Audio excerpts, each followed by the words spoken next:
The Book of Ruth. Ruth, chapter 1. In the days when the judges ruled, there was a famine in the land. So a man from Bethlehem in Judah, together with his wife and 2 sons, went to live for a while in the country of Moab. The man's name was Elimelech. His wife's name was Naomi, and the names of his 2 sons were Mahlon and Chilion. They were Ephrathites from Bethlehem, Judah, and they went to Moab and lived there. Now Elimelech, Naomi's husband, died, and she was left with her 2 sons. They married Moabite women, one named Orpah and the other Ruth. After they lived there about 10 years, both Mahlon and Chilion also died, and Naomi was left without her 2 sons and her husband. When Naomi heard in Moab that the Lord had come to the aid of his people by providing food for them, she and her daughters-in-law prepared to return home from there. With her 2 daughters-in-law, she left the place where she had been living and set out on the road that would take them back to the land of Judah. Then Naomi said to her 2 daughters-in-law, "Go back, each of you, to your mother's home. May the Lord show you kindness, as you have shown kindness to your dead husbands and to me. May the Lord grant that each of you will find rest in the home of another husband." Then she kissed them goodbye, and they wept aloud, and said to her, "We will go back with you to your people." But Naomi said, "Return home, my daughters. Why would you come with me? Am I going to have any more sons who could become your husbands? Return home, my daughters. I am too old to have another husband. Even if I thought there was still hope for me, even if I had a husband tonight and then gave birth to sons, would you wait until they grew up? Would you remain unmarried for them? No, my daughters. It is more bitter for me than for you, because the Lord's hand has turned against me." At this they wept aloud again. Then Orpah kissed her mother-in-law goodbye, but Ruth clung to her. "Look," said Naomi, "your sister-in-law is going back to her people and her gods. Go back with her." But Ruth replied, "Don't urge me to leave you or to turn back from you. Where you go, I will go, and where you stay, I will stay. Your people will be my people, and your God, my God. Where you die, I will die, and there I will be buried. May the Lord deal with me, be it ever so severely, if even death separates you and me." When Naomi realized that Ruth was determined to go with her, she stopped urging her. So the 2 women went on until they came to Bethlehem. When they arrived at Bethlehem, the whole town was stirred because of them, and the women exclaimed, "Can this be Naomi?" "Don't call me Naomi," she told them. "Call me Mara, because the Almighty has made my life very bitter. I went away full, but the Lord has brought me back empty. Why call me Naomi? The Lord has afflicted me. The Almighty has brought misfortune upon me." So Naomi returned from Moab, accompanied by Ruth the Moabite, her daughter-in-law, arriving in Bethlehem as the barley harvest was beginning. Ruth chapter 2. Now Naomi had a relative on her husband's side, a man of standing from the clan of Elimelech, whose name was Boaz. And Ruth the Moabite said to Naomi, "Let me go to the fields and pick up the leftover grain behind anyone in whose eyes I find favor." Naomi said to her, "Go ahead, my daughter." So she went out, entered a field, and began to glean behind the harvesters. As it turned out, she was working in a field belonging to Boaz, who was from the clan of Elimelech. Just then Boaz arrived from Bethlehem and greeted the harvesters. "The Lord be with you." "The Lord bless you," they answered. Boaz asked the overseer of his harvesters, "Who does that young woman belong to?" The overseer replied, "She is the Moabite who came back from Moab with Naomi. She said, 'Please let me glean and gather among the sheaves behind the harvesters.' She came into the field and has remained here from morning till now, except for a short rest in the shelter." So Boaz said to Ruth, "My daughter, listen to me. Don't go and glean in another field, and don't go away from here. Stay here with the women who work for me. Watch the field where the men are harvesting, and follow along after the women. I have told the men not to lay a hand on you, and whenever you are thirsty, go and get a drink from the water jars the men have filled." At this, she bowed down with her face to the ground. She asked him, "Why have I found such favor in your eyes, that you notice me, a foreigner?" Boaz replied, "I've been told all about what you have done for your mother-in-law since the death of your husband. How you left your father and mother and your homeland and came to live with a people you did not know before. May the Lord repay you for what you have done. May you be richly rewarded by the Lord, the God of Israel, under whose wings you have come to take refuge. May I continue to find favor in your eyes, my Lord," she said. "You have put me at ease by speaking kindly to your servant, though I do not have the standing of one of your servants." At mealtime, Boaz said to her, "Come over here, have some bread and dip it in the wine vinegar." When she sat down with the harvesters, he offered her some roasted grain. She ate all she wanted and had some left over. As she got up to glean, Boaz gave orders to his men, "Let her gather among the sheaves and don't reprimand her. Even pull out some stalks for her from the bundles and leave them for her to pick up, and don't rebuke her." So Ruth gleaned in the field until evening. Then she threshed the barley she had gathered, and it amounted to about an ephah. She carried it back to town, and her mother-in-law saw how much she had gathered. Ruth also brought out and gave her what she had left over after she had eaten enough.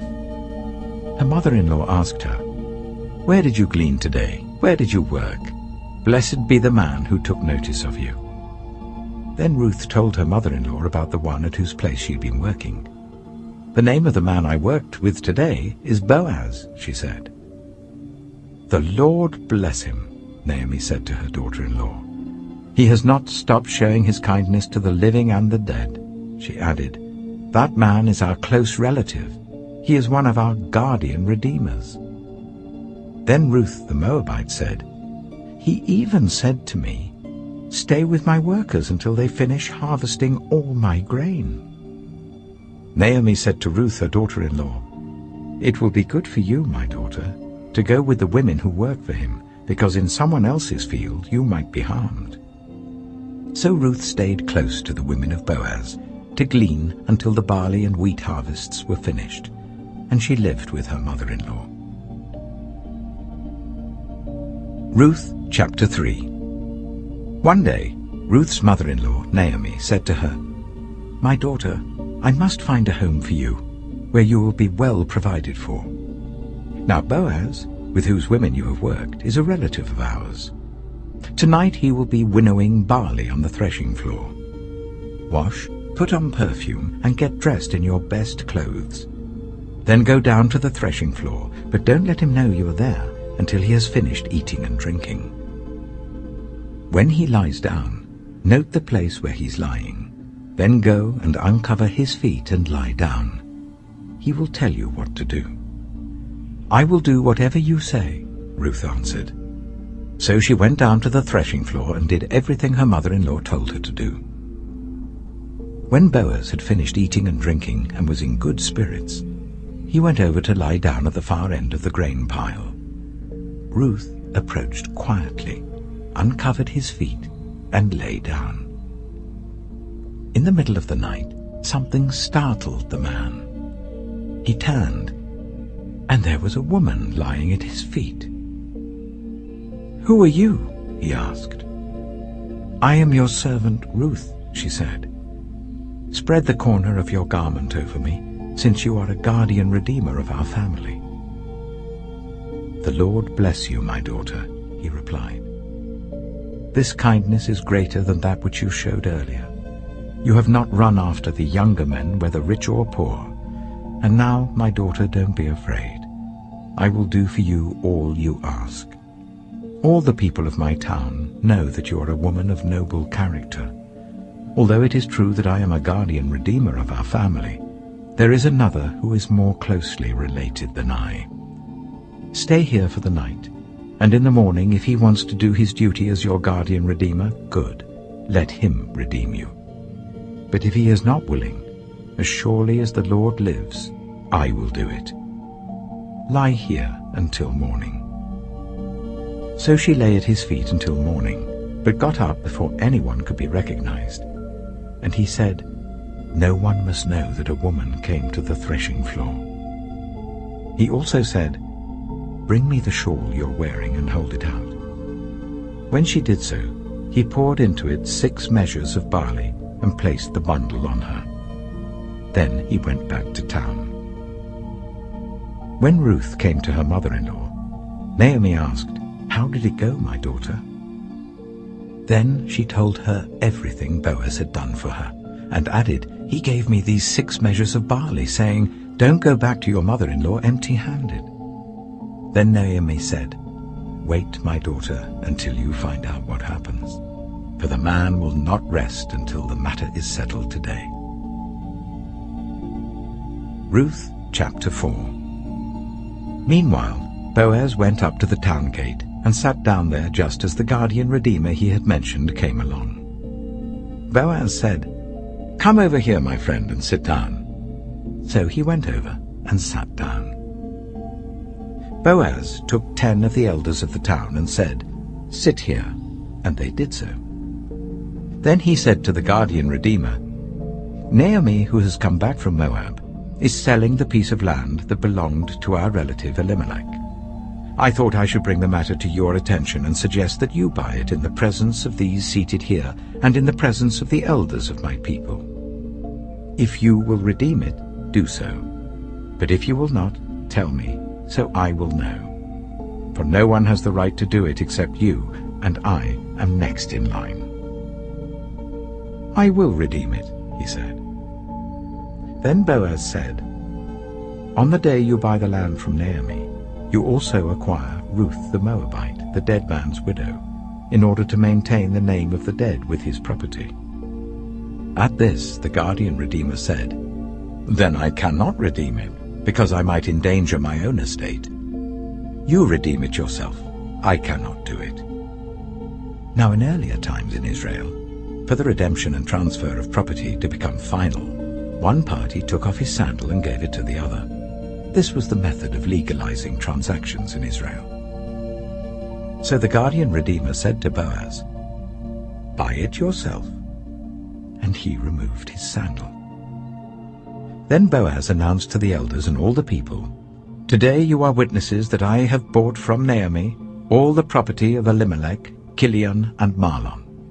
I have also acquired Ruth the Moabite, Mahlon's widow, as my wife, in order to maintain the name of the dead with his property, so that his name will not disappear from among his family or from his hometown.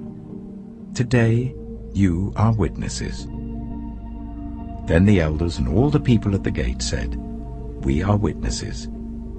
May the Lord make the woman who is coming into your home like Rachel and Leah, who together built up the family of Israel. May you have standing in Ephrathah and be famous in Bethlehem. Through the offspring the Lord gives you by this woman, may your family be like that of Perez, whom Tamar bore to Judah." So Boaz took Ruth, and she became his wife. When he made love to her, the Lord enabled her to conceive, and she gave birth to a son. The women said to Naomi, "Praise be to the Lord, who this day has not left you without a guardian redeemer. May he become famous throughout Israel. He will renew your life and sustain you in your old age. For your daughter-in-law, who loves you and who is better to you than 7 sons, has given him birth." Then Naomi took the child in her arms and cared for him. The women living there said, "Naomi has a son," and they named him Obed. He was the father of Jesse, the father of David. This, then, is the family line of Perez. Perez was the father of Hezron. Hezron the father of Ram. Ram the father of Amminadab. Amminadab the father of Nahshon, Nahshon the father of Salmon, Salmon the father of Boaz, Boaz the father of Obed, Obed the father of Jesse, and Jesse the father of David.